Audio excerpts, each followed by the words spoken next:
안녕하세요. 빛으로 교회 동미라 사모입니다. 사무엘하 세 번째 산책 이어가 보도록 하겠습니다. 사무엘하 13장부터 24장까지는 다윗의 회개와 심판에 관한 내용들이 쭉 이어지는데요. 23장까지는 밧세바 사건으로 인해 일어나는 일들이고요. 마지막 장인 24장은 다윗의 인구조사로 인해서 이스라엘에 일어나는 일입니다. 헤브론에서 7년 6개월을 통치하고 예루살렘에 입성해서는 다윗성을 짓고 온 이스라엘의 왕으로 등극하며 언약궤도 다윗성으로 옮겨오고 하나님께 왕위가 영원하리라는 새 언약도 받고 블레셋, 아람, 모압, 암몬까지 영토를 확장해 가면서 하나님의 대리 통치자의 역할을 잘 감당했던 다윗이지만 11장, 12장의 범죄로 인해서 고통을 받기 시작하는데요. 사무엘하 세 번째 산책에서는 20장까지 가보도록 하겠습니다. 성경책 준비되셨습니까? 13장 다윗의 아들 암논이 다말을 사랑합니다. 성경에는 같은 이름을 가진 사람들이 많이 등장해서 읽다가 헷갈릴 수도 있다고 말씀드렸잖아요. 다말도 그래요. 유다의 며느리도 다말, 다윗의 딸 압살롬의 누이 이름도 다말, 압살롬의 딸도 이름이 다말이에요. 지금은 다윗의 딸 압살롬의 누이 다말입니다. 암논은 간교한 자 요나답의 조언대로 악한 꾀를 내어서 다말을 불러다가 강제로 동침을 하고는 마음이 변해버리네요. 수치를 당한 다말은 오라버니 압살롬의 집에 거하게 됩니다. 23절 그 일이 있은 후 2년이 지났고요. 양털 깎는 날에 바알 하솔에서 압살롬이 형제들을 초청해서 잔치를 벌인 거예요. 그리고는 암논을 죽입니다. 다윗은 아들들이 다 죽은 줄 알고 옷을 찢고 드러눕고 있습니다. 그때 32절 다윗의 형 시므아의 아들 요나답이 아뢰어 이르되 내 주여 젊은 왕자들이 다 죽임을 당한 줄로 생각하지 마옵소서 오직 암논만 죽었으리이다. 그가 압살롬의 누이 다말을 욕되게 한 날부터 압살롬이 결심한 것이니이다 하는 거예요. 그 일로 인해서 압살롬은 그술 왕 달메에게로 도망을 쳐서 3년을 살게 됩니다. 14장 다윗이 압살롬을 그리워하는 줄을 안 요압이 드고아의 여인을 불러다가 연기를 하게 해서 압살롬을 예루살렘으로 돌아오게 합니다. 그러나 2년이 지나도록 다윗을 만나지는 못하였는데요. 압살롬이 요압의 밭에다가 불을 지른 거예요. 그러면서 요압에게 왕의 얼굴을 보게 해달라고 그 마음을 다윗에게 전하게 합니다. 33절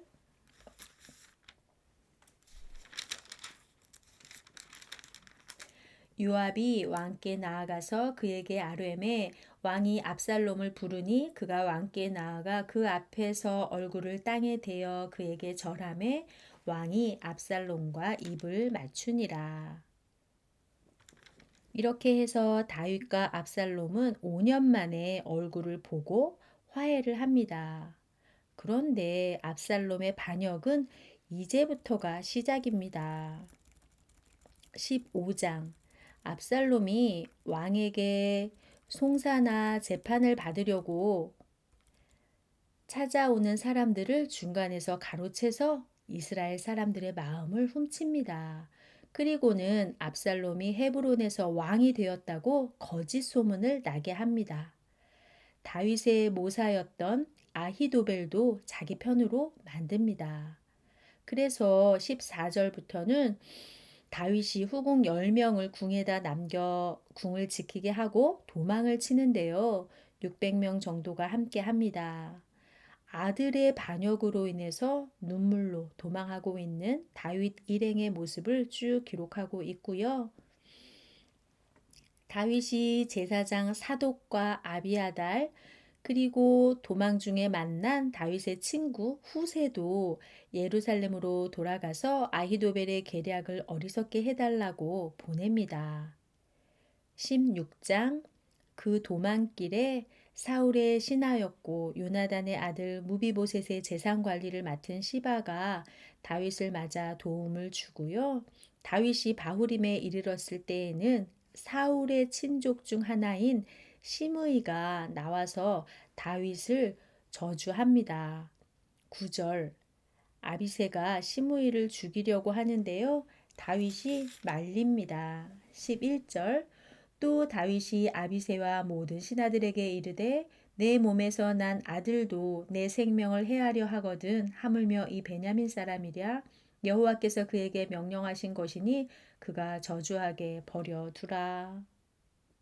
한편 예루살렘에서는 다윗의 친구 후세가 위장 전향에 성공을 했고요. 22절 압살롬이 이스라엘 무리의 눈앞에서 그 아버지의 후궁들과 더불어 동침을 합니다. 이렇게 해서 밧세바와 동침을 하고 밧세바의 남편인 우리아를 죽이는 사건으로 인해서 나단 선지자가 예언했던 3가지 벌 중에 2가지 벌을 받게 되는데요. 칼이 그 집에서 떠나지 않을 거라는 첫 번째 벌은 아직도 진행 중입니다.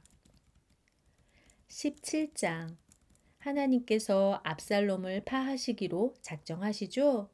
그래서 압살롬이 아히도벨의 계략을 따르지 않고 다윗의 친구인 후세의 계략을 따르기로 합니다. 후세는 이 일들을 제사장에게 전하고 제사장 사독과 아비아달은 아들인 요나단과 아히마아스에게 이 일을 다윗에게 전하게 합니다. 23절 아히도벨은 자기의 계략이 시행되지 못함을 보고 자기 고향으로 돌아가 스스로 목매어 죽습니다. 25절 압살롬이 아마사를 자신의 군 지휘관으로 삼습니다. 27절 마하나임에서 소비, 마길, 바르실레가 다윗 일행을 잘 대접합니다. 마하나임 기억하십니까? 창세기 32장에서 야곱이 하나님의 군대를 만난 곳이죠. 18장 압살롬이 패합니다. 다윗이 요압, 아비새 이때를 지휘관으로 세워서 압살롬과 싸움을 하게 하는데요. 에브라임 숲을 전투에서 압살롬이 도망을 치다가 상수리 나무에 걸린 것을 요압이 창으로 찌르고 요압의 무기를 든 청년들이 쳐서 죽입니다. 제가 이스라엘에 살 때 예루살렘 성 밖에 왕의 골짜기라는 곳이 있는데 그쪽 한편에 커다란 돌 무더기가 있더라고요. 사람들이 그곳을 압살롬이 죽은 곳이라고 하면서 지나가다가 그곳에 돌을 하나씩 집어서 던지면서 패역한 아들 압살롬을 기억한다고 들었습니다. 요압은 5절에 압살롬을 너그러이 대우하라는 왕의 명령을 듣지 않았습니다. 압살롬이 죽었다는 소식을 듣고 다윗은 심히 마음이 아파서 압살롬 내 아들아 하면서 울죠. 19장 그랬더니 요압이 다윗에게 항의합니다. 19장 5절 요압이 집에 들어가서 왕께 말씀드리되 왕께서 오늘 왕의 생명과 왕의 자녀의 생명과 처첩과 비빈들의 생명을 구원한 모든 부하들의 얼굴을 부끄럽게 하시니 7절 이제 곧 일어나 나가 왕의 부하들의 마음을 위로하여 말씀하옵소서. 내가 여호와를 두고 맹세하옵나니 왕이 만일 나가지 아니하시면 오늘 밤에 한 사람도 왕과 함께 머물지 아니할지라. 그리하면 그 화가 왕이 젊었을 때부터 지금까지 당하신 모든 화보다 더욱 심하리이다 하니 왕이 일어나 성문에 앉음으로 이 일은 마무리됩니다. 그리고 다윗이 귀환을 준비하는데요. 19절 다윗을 저주했던 시므이가 나와서 용서를 빕니다. 아비새는 이번에도 시므이를 죽이자고 하지만 다윗은 죽이지 않습니다. 24절 다윗을 따라 나서지 않았던 무비보셋과도 오해를 풀고요.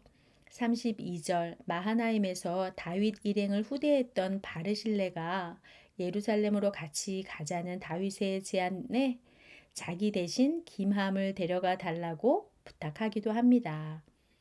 그런데 아직 칼이 다윗의 집에 계속되어 40절 이스라엘과 유다 사이에 분쟁이 시작되는데요. 43절입니다. 이스라엘 사람이 유다 사람에게 대답하여 이르되 우리는 왕에 대하여 열 몫을 가졌으니 다윗에게 대하여 너희보다 더욱 관계가 있거늘 너희가 어찌 우리를 멸시하여 우리 왕을 모셔오는 일에 먼저 우리와 의논하지 아니하였느냐 하나 유다 사람의 말이 이스라엘 사람의 말보다 더 강경하였더라. 20장 소제목은 세바의 반역인데요. 세바가 누구냐 하면 1절부터 읽어볼게요. 마침 거기에 불량배 하나가 있으니 그의 이름은 세바인데 베냐민 사람 비그리의 아들이었더라. 그가 나팔을 불며 이르되 우리는 다윗과 나눌 분깃이 없으며 이새의 아들에게서 받을 유산이 우리에게 없도다.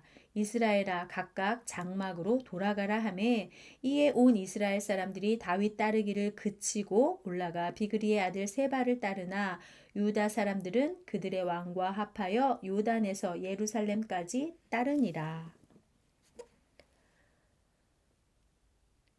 요압이 다윗의 명을 어기고 나타나지 않는 압살롬의 군 지휘관이었던 아마사를 기브온에서 죽입니다. 그리고 세바를 찾으러 아벨성에 갔다가 아벨성에 사는 지혜로운 여인 덕분에 다른 사람들을 해하지 않고 이 반역한 세바만 처단할 수 있게 됩니다.